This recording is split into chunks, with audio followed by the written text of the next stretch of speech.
결정적으로 너무 놀라운 데서 이 회사가 엄청난 이득을 얻은 해가 있어요. 1972년에 1960년대 70년대를 거치면서 미국과 소련이 엄청나게 대립을 하다가 이제 관계가 조금씩 풀릴 때가 생깁니다. 당시의 소비에트 유니온, 소련이라고 하는 데가 뭐든지 물자가 약간 모자랐어요. 저 때는 곡물을 수입해야 되는 상황이 왔던 거예요. 그래서 소련이 어마어마한 양의 밀, 보리, 뭐 대두 뭐 이런 거를 구매를 합니다. 근데 그게 거의 뭐 미국 전체 수확량의 밀 같은 경우 4분의 1 수준이었다 그래요. 그 어마어마한 양의 물량을 대려면 당연히 큰 기업들이 다 들어가겠죠. 그럼 그 중에 제일 큰 기업이 누구겠어요? 카길이죠. 카길이 1970년대 초반에 엄청난 매출을 올릴 수 있었던 거는 소련과 동구권 덕분이에요.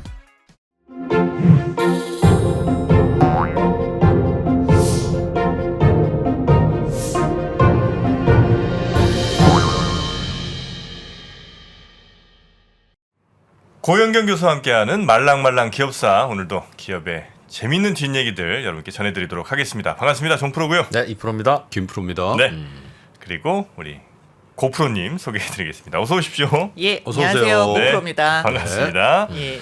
자, 오늘은 또 어떤 기업으로 저희를 좀 안내를 해주시나요? 예, 제가 어떤 기업인지 먼저 말씀드리기 전에 네. 좀 양해를 좀 구하고 싶은데요. 제 지금 막 눈 밑에 다크서클 있고 막 지금 얼굴 상태가 좀 안 좋습니다. 제가 러시아에 투자했는데 예, 지금 사택 상황이 안 좋아서 밤잠이 안 오고 있습니다. 아, 저게 우리 저 고영경 고프로의 매력이죠.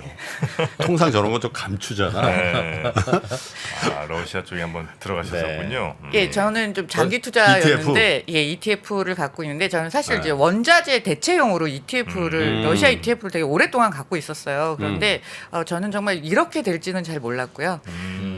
그래도 이제 제가 망한 건 망한 거고 빨리 해결은 됐으면 좋겠고 그다음에 이 사태와 관련해서 지난번에 저희가 이제 자원기업 한번 봤었는데요. 그렇죠.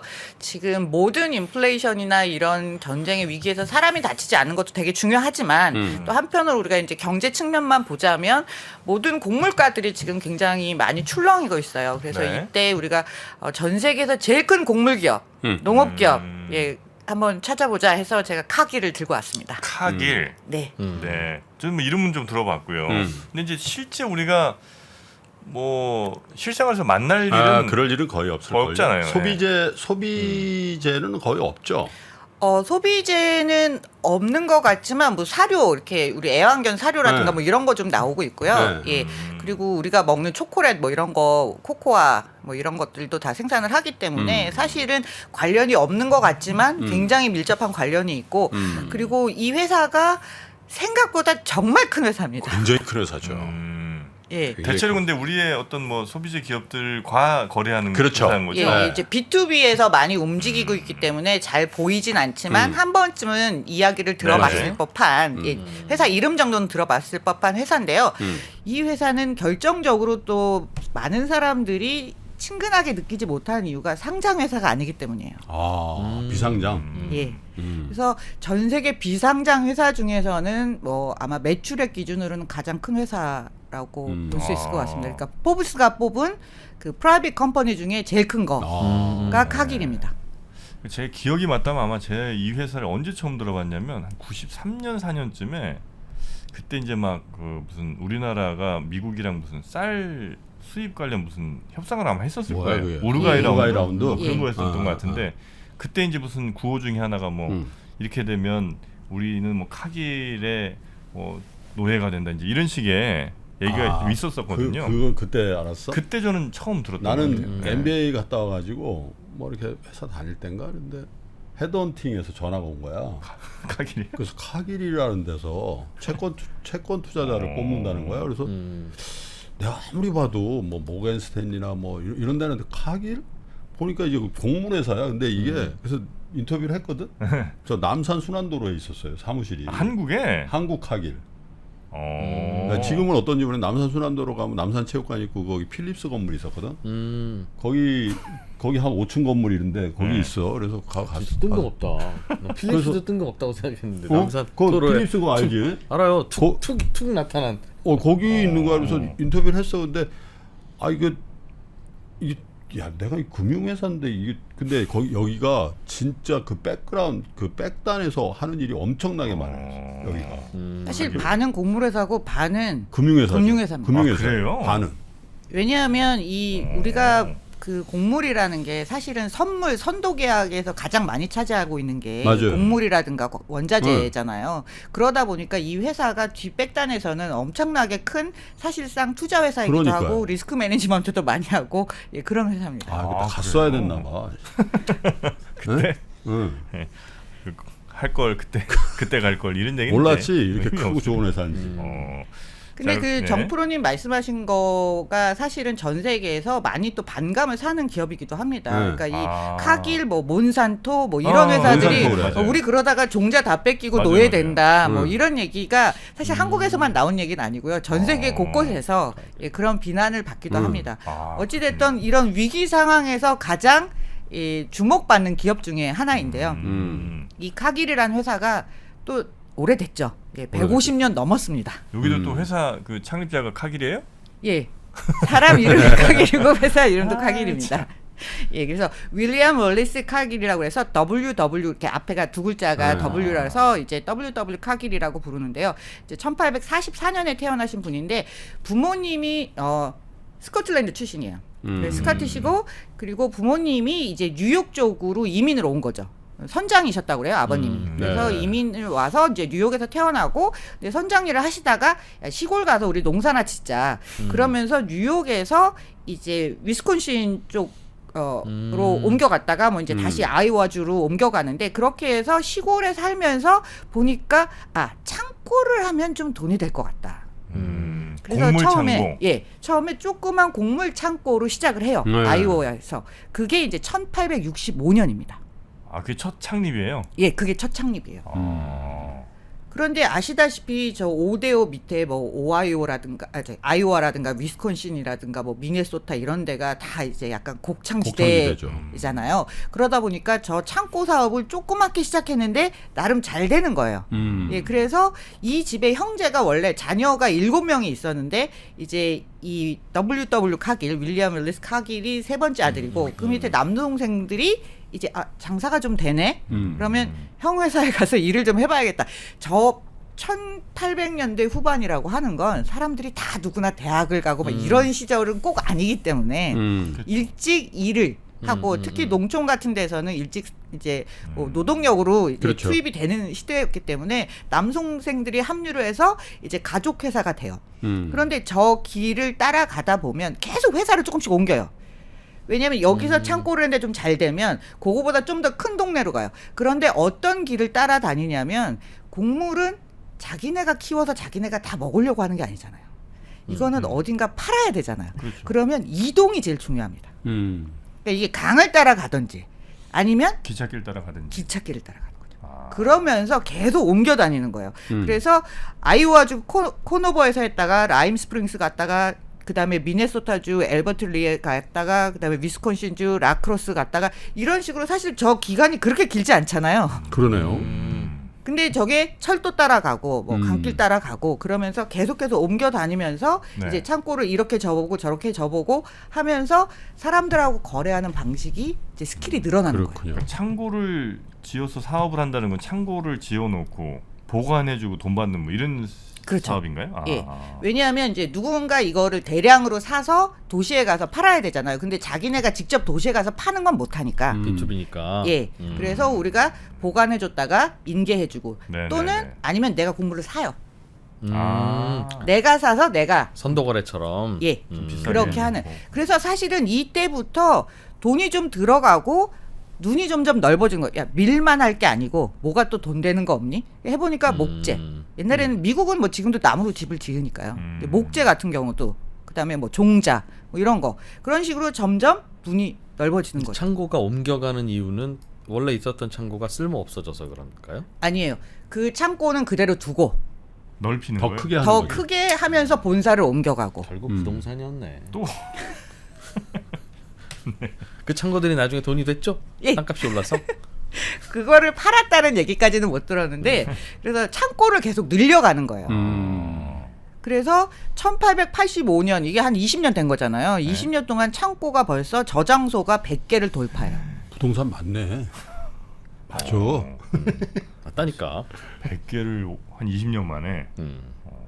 그러면서 그냥 창고만 늘려가는 게 아니라 자기들이 직접 농장을 운영을 해보려고 이제 수직계열화에 약간 진입을 해요. 네. 그래서 농장을 지어봤는데 창고 하던 애들이 갑자기 농사 잘 짓는 건 어렵습니다.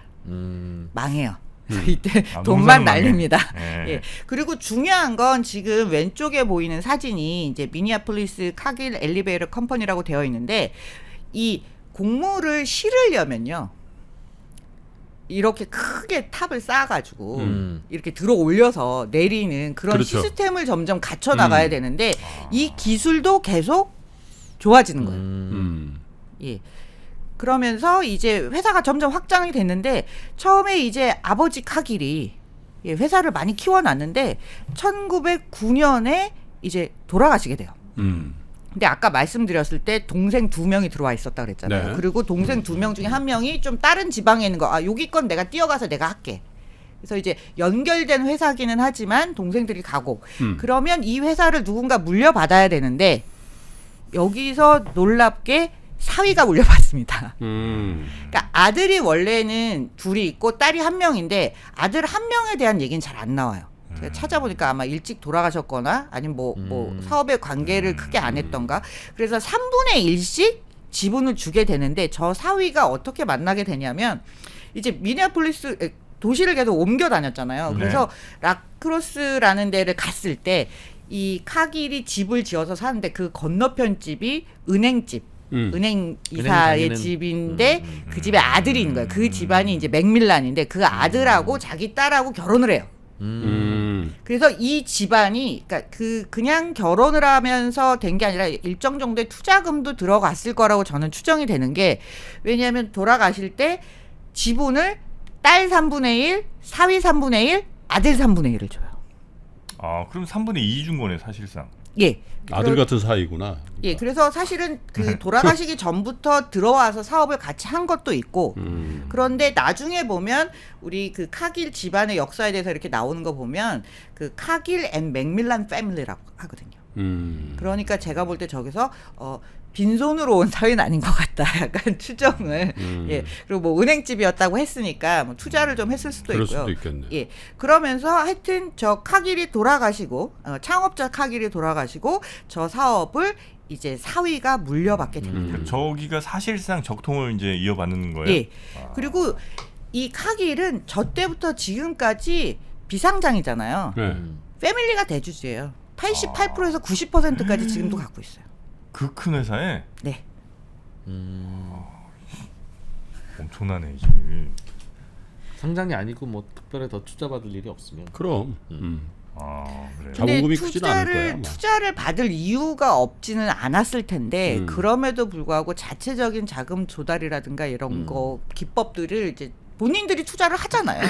예, 그러다 보니까 메인의 지분은 주지 않으면서 그렇지. 예, 이제 지켜온 게 되는 거죠. 저렇게 네. 3대째인가요 그러면? 지금 3대째보다 훨씬 더 높겠지. 갔겠죠. 지금 한 5, 6대 되지 않나? 그러니까 예. 미국은 상속세라는 게 없는 나라인 거. 또 나왔다. 상속세. 어떻게 부동산과 상속세를 안 내지? 상속세 전문. 어떻게 안 내지?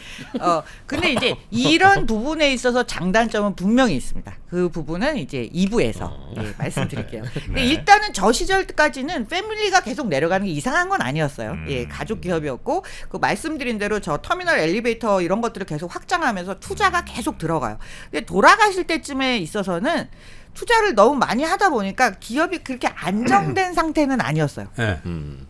왜냐하면 뭐 그 밀도 구입을 해야 되고 창고도 계속 지어야 되고 근데 이동 수단도 막 사야 되고 그러다 보니까 이제 안정된 상태가 아니다 보니까 저 사위는 약간 안전빵 운영. 야 우리가 지금 벌린 게 너무 많아. 네네. 지나친 투자는 은행 하고 집안이잖아요. 은행 집안은 원래 안전빵이야. 그렇게 운영을 사위가 좀 했다 이거죠. 네. 네. 교수님, 제가 은행 집안이에요. 이렇게 하면 그렇죠. 이렇게 좀 얘기 좀 해주세요.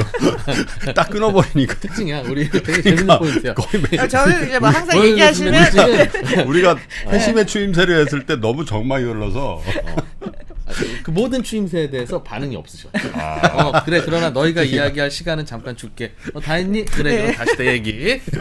항상 이런 식. 그 추임새에 용기가 필요하다는 거 아시죠? 야. 키 큰 나무만 가득한 사바나에선 작은 친구들은 저 위에 풀을 먹을 수 없죠. 여기서 목이 긴 기린은 독점적 우위를 지닙니다. 빌딩 속 비즈니스 정글에서도 눈에 띄는 강자는 있습니다. 다만 우리가 못 알아봤을 뿐이죠. 수익성 높은 독점 기업을 알아보는 눈! 비즈니스 정글 속에서 강자를 포착하는 안목을 높여드립니다. 독점의 기술, 먼저 찾아내서 차지하라! 예, 감사합니다. 네, 앞으로 좀 주의하도록 하겠습니다. 예, 근데 그 말씀이 진짜 맞는 것 같아요. 왜냐하면 이 아들이 사위가 했을 때하고 아들이 운영했을 때하고 완전히 회사가 좀 달라집니다. 그러니까 저 때도 사실은 해외 투자를 안 한 건 아닌데 저 때보다 아들이 했을 때가 훨씬 더 공격적인 방식으로 바뀌는데 이 사위가 운영을 하면서 사실은 재정적으로 탄탄하게 다시 만들어 놓고 확장하던 위기를 이제 넘어가다 보니까 그 다음에는 좀 더 그 다음 세대에서는 이제 좀 바뀔 수가 있었던 그렇군요. 거죠. 그리고 1차 대전이 터져요. 1차 대전 앞뒤로 해가지고 곡물가가 크게 요동이 치거든요. 근데 지금 우크라이나 러시아 사태 비슷하네요. 때도 마찬가지로 곡물가가 요동을 칠 때 어떤 선택을 하면 좋을까요? 공모가 요동을 칠 때 예. 빨리 그 입도 소매라 그러나요? 딱 싸들인 다음에 저 독점하고 뭐 이런 게 최고 아닙니까? 예, 그렇죠. 사실은 그런 걸 하려면 네. 돈을 끌어다 사야 되잖아요. 그렇죠. 더 창고에다가 더 쌓아놓든지, 네, 그렇죠. 예, 그런 전략들을 사실은 취하기도 해요. 매번 다 그런 건 아닌데 이런 위기 때가 오면 약간 이런 위기를 겪으면서 무슨 생각을 하냐면, 야, 이 사업은 시클리컬 사이클이 있어. 위기 때 버티면 다음은 대박이 온다. 예. 그래서 사실은 1차 대전 때도 뭐 그렇게 힘들게 보낸 것만은 아니에요. 그리고 이제 자체적으로 중앙 연구소를 만들어요. 카길이 사실 종자도 있고 뭐 사료도 있고 여러 가지 사업 분야가 지금 많은데 일찍부터 연구소를 만들어서 좀 노력을 합니다. 그리고 이제 인수합병에 나서요. 그러니까 우리가 해보니까 이 곡물도 거래를 하려면 정보가 되게 중요해요. 근데 예전에 우리가 JP 모건 할 때 생각을 해보시면 와이어를 깔았잖아요. 이제 유럽 전신. 시장에서 전신으로 어떻게 네. 빨리 이제 가격이 변하는지 알아야 되는데 이제 그런 걸 갖고 있는 회사를 아예 사버려요. 그래서 우리 자체 내에 시스템이 있다. 그다음에 FOB 가지고 이제 거래를 우리는 무조건 한다. 그래서 이 운송비랑 뭐 이런 거 다 계산된 가격 이런 걸로 거래를 하고 FOB가 뭐예요? 프리 온 보드. 그러니까 매도자가 상품의 선적에서 뭐 가격, 보험료 이런 것까지 이제 다 일부 계약하는 우리 무역 계약할 때 보통 많이 쓰시는 그때 상업 안 배웠나? FOB 방식 뭐 이런 거 있어. 고등학교 때 그 상업 시간에 배웠나? 우리 배운 것 같은데. 저는 기억이 없어요. 고등학교 FOB 때 FOB도 배우고 뭐 신용장 이런 거 배울 때 그렇지. 상업 아니었나? 상업인가? 저는 그런 기억이 없습니다. 경제인가? 그 배운 학교 것 같아. 선생님들은 가르친 기억은 있으실 텐데 네. 학생이 또 배운 기억 있는 거와는 좀 서로 그렇죠. 다른 얘기. 선생님들은 매년 가르치시니까 네. 기억이 있으시겠지만 여튼 뭐 배웠어? 그런 식으로 우리 때 회사도 예. 인수하고 예. 그리고 해외를 좀 나가보려고 그래요. 이제 우리가 이미 미국에서 네. 할 거는 많이 하고 있다. 이제 눈을 돌려서 왜냐하면 남미가 있잖아요. 유럽하고. 유럽은 좋은 시장이고 유럽에서 수입할 수 있는 것도 있고 남미에서 수입해서 또 유럽에 팔 수 있는 게 그렇죠. 있고 그러니까 해외 시장으로 눈을 돌리려고 하는 저 찰나에 1930년대 후반이 되면 20년대 후반부터 30년대에는 대공황? 대공황이 오죠. 근데 우리가 다루었던 대부분의 기업은 전쟁과 대공황에서 망하지 않은 기업이에요. 더 거의 공통적입니다.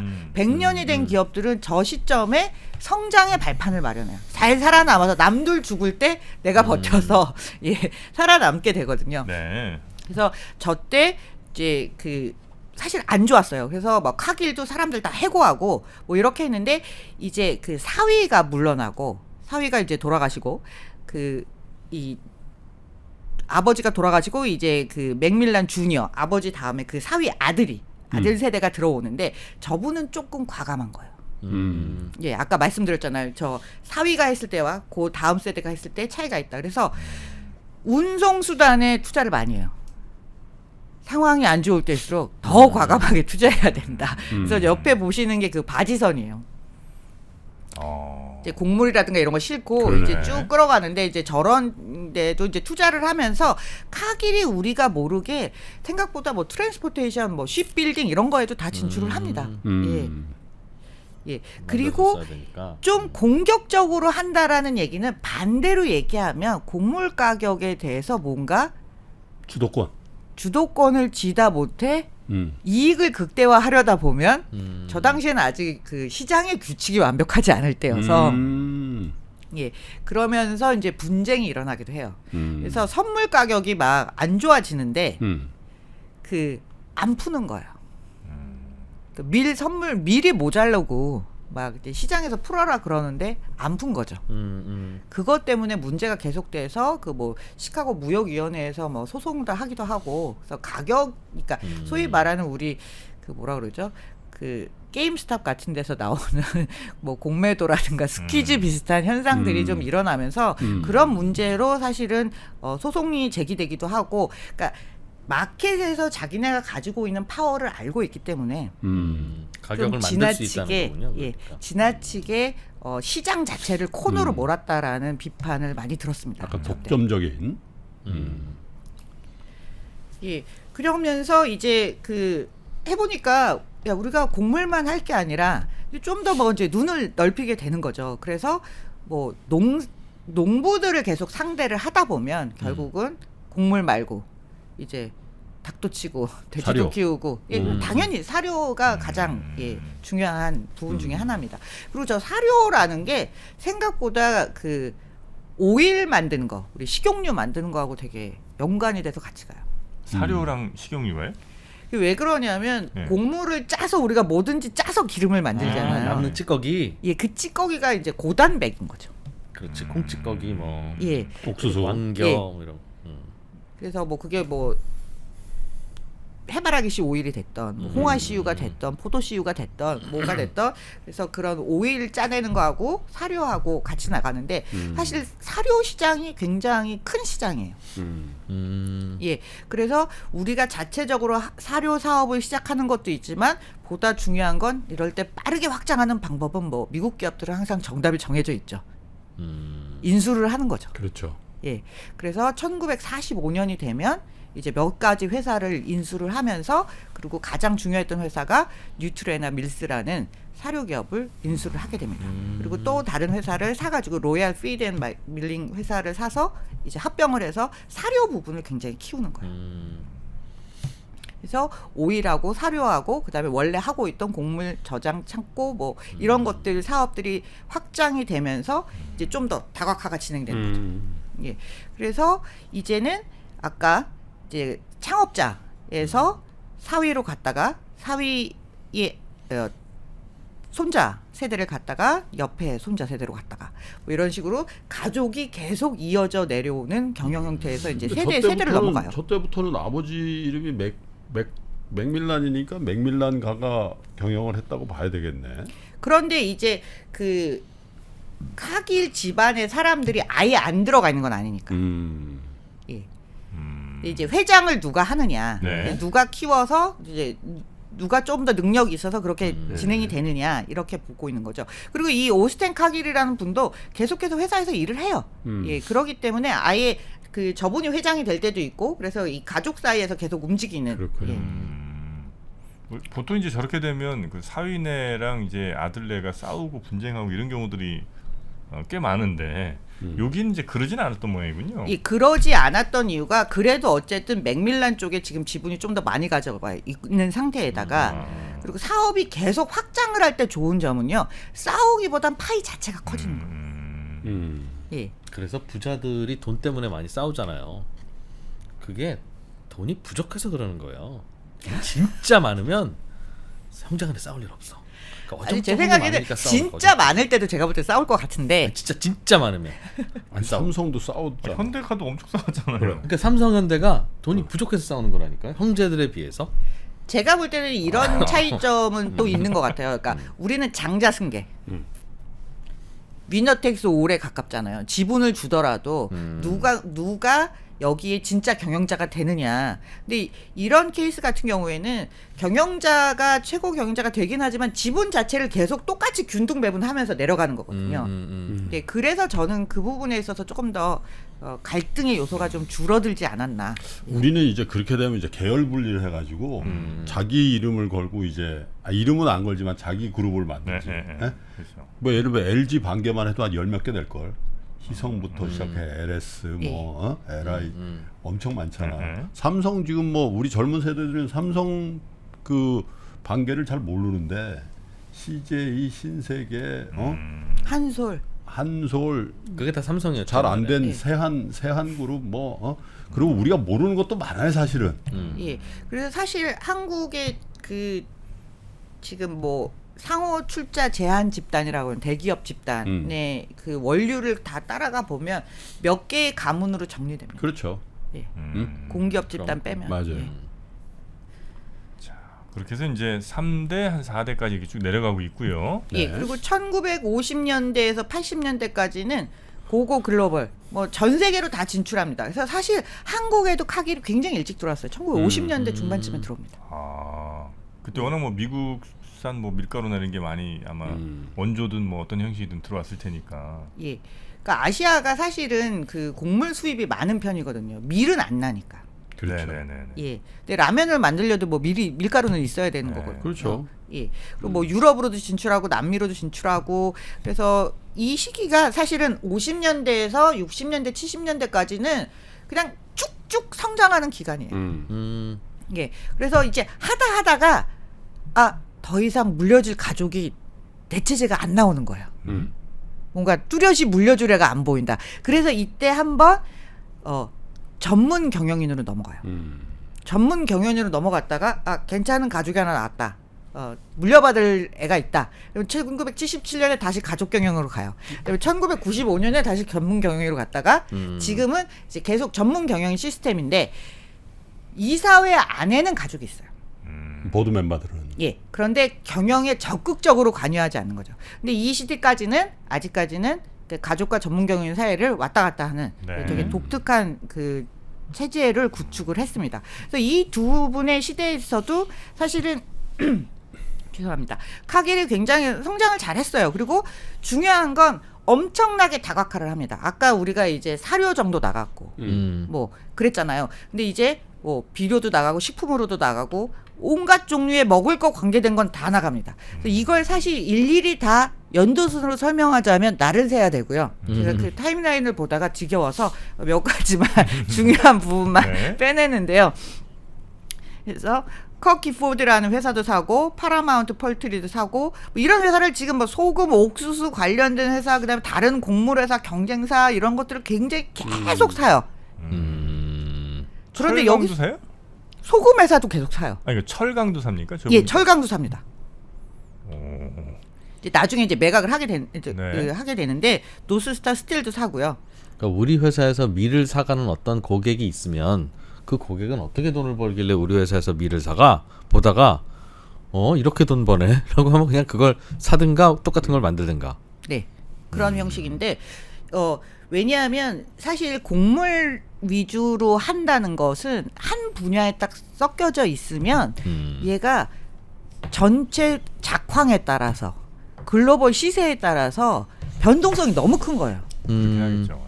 예, 그러다 보니까 어차피 수직 계열화 할 거면 식품을 만드는 식품의 원자재가 바로 되는 거. 그다음에 육가공, 그다음에 뭐 칠면조, 치킨 이런 데까지 이제 다 나가는 거죠. 네, 그래서 저걸 다 사는 거예요. 스틸에서 또 캔 만들고 그러겠지. 아. 예, 그리고 패키징하는 회사 가고. 그렇지. 예. 예. 그래서 여기 보시면 몰트라는 거 있잖아요. 로란 그건 몰트. 뭐예요? 위스키? 예. 어. 술 만드는 어차피 뭐 그래, 곡물로 곡식 만드는 사갖고 가서 거니까요. 술 만들면 우리도 만드는 거지.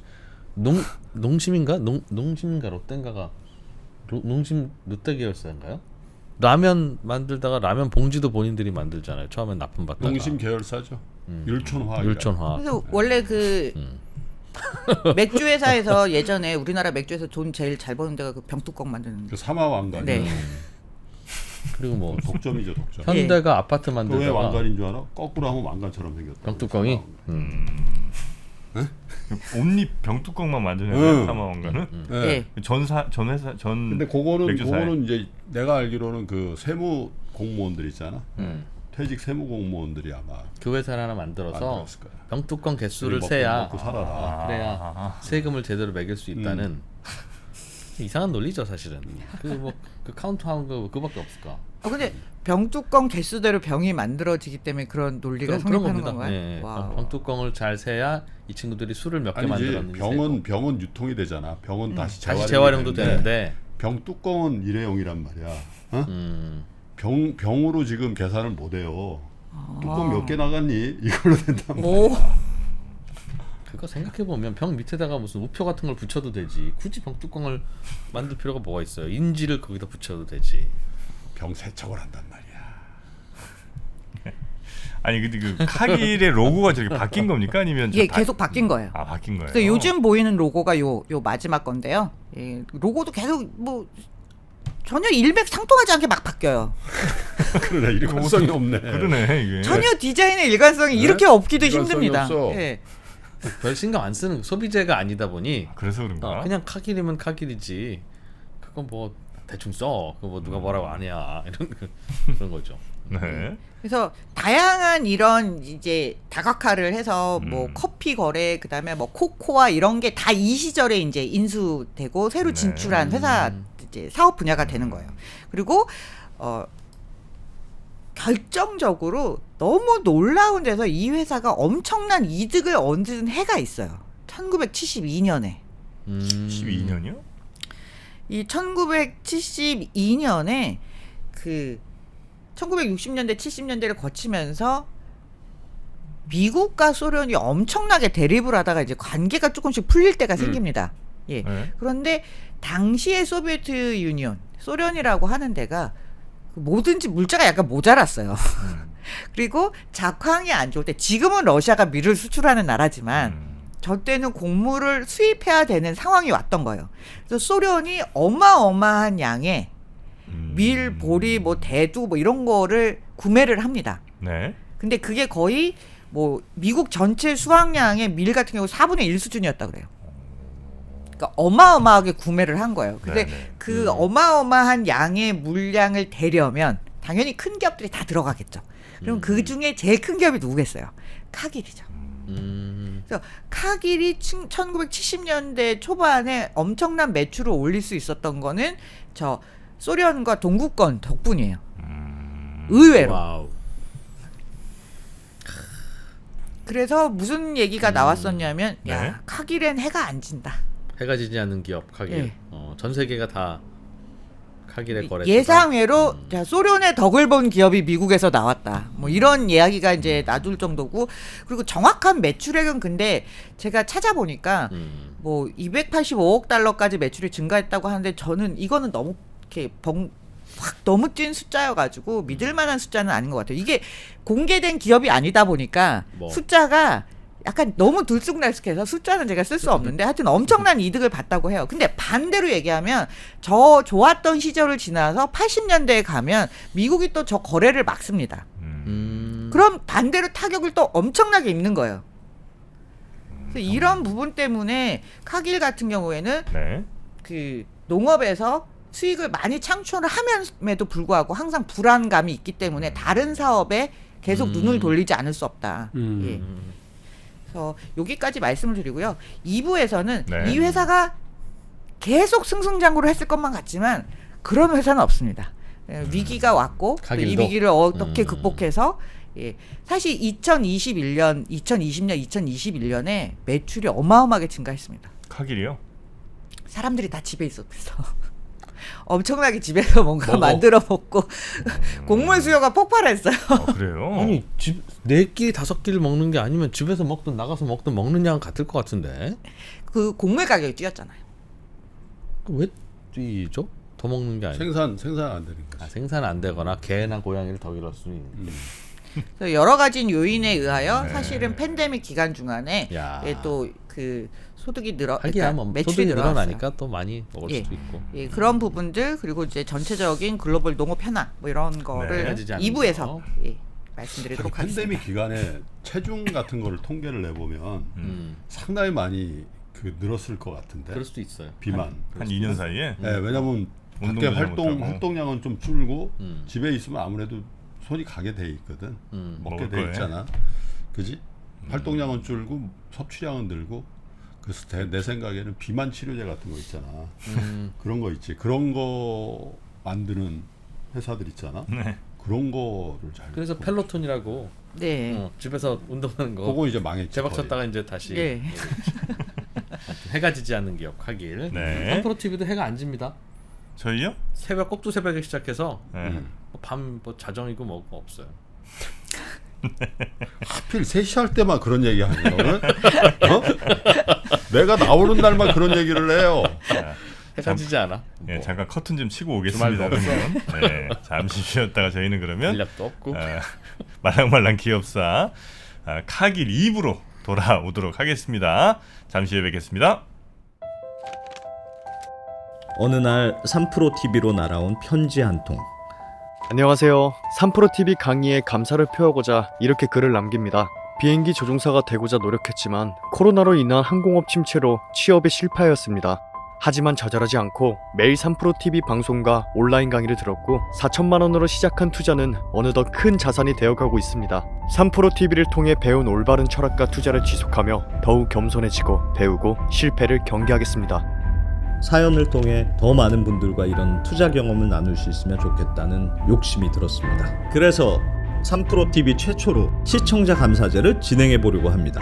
국내 최고 애널리스트들의 업종 기초 교육부터 사경인의 실전 투자 아카데미까지 3프로 TV에서 가장 큰 사랑을 받는 스테디셀러 강의 6개를 하나로 모았습니다. 여러분들과 이 모든 과정을 함께 했으면 좋겠습니다. 1 더하기 1이 무한대가 되는 시간 1프로 TV가 여러분을 찾아갑니다. 각 분야의 1프로 최고 전문가들이 모여 펼치는 지식의 향연 지금 시작합니다. 1프로 TV 꼭 구독해주세요.